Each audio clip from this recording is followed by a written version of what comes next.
2025 সালের শেষে অথবা 2026 সালের প্রথমার্ধে অনুষ্ঠিত হবে জাতীয় নির্বাচন, এমনটি ঘোষণা দিয়েছেন প্রধান উপদেষ্টা ডক্টর মোহাম্মদ ইউনূস। তবে নির্বাচনের রোডম্যাপ না থাকায় সন্তুষ্ট নয় রাজনৈতিক দলগুলো। এমন পরিস্থিতিতে বলা যায়, নির্বাচনী ট্রেন কবে গন্তব্যে পৌঁছাবে তা নির্ভর করছে সরকার ও রাজনৈতিক দলগুলোর ওপরই। রাজনৈতিক দলগুলো যদি অল্প কিছু সংস্কার চায়, তাহলে 2025 সালের মধ্যে নির্বাচন করা সম্ভব।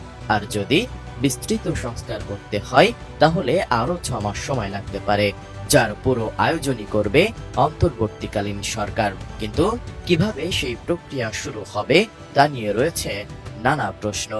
এদিকে অন্তর্বর্তী সরকারের নাম বদল করে তত্ত্বাবধায়ক সরকার করা হবে বলে জানিয়েছেন অ্যাটর্নি জেনারেল মোহাম্মদ আসাদুজ্জামান।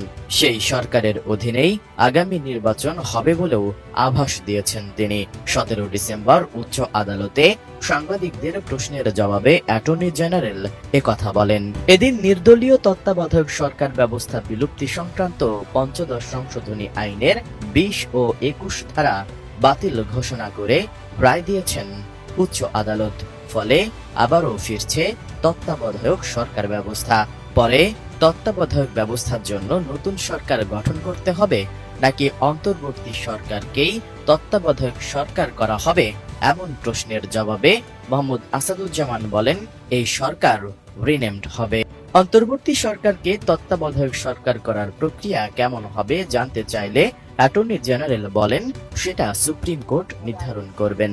এ সময় কার অধীনে নির্বাচন হবে এমন প্রশ্নে অ্যাটর্নি জেনারেল বলেন, অবশ্যই তত্ত্বাবধায়ক সরকারের অধীনে নির্বাচন হবে। Desk report, BE news.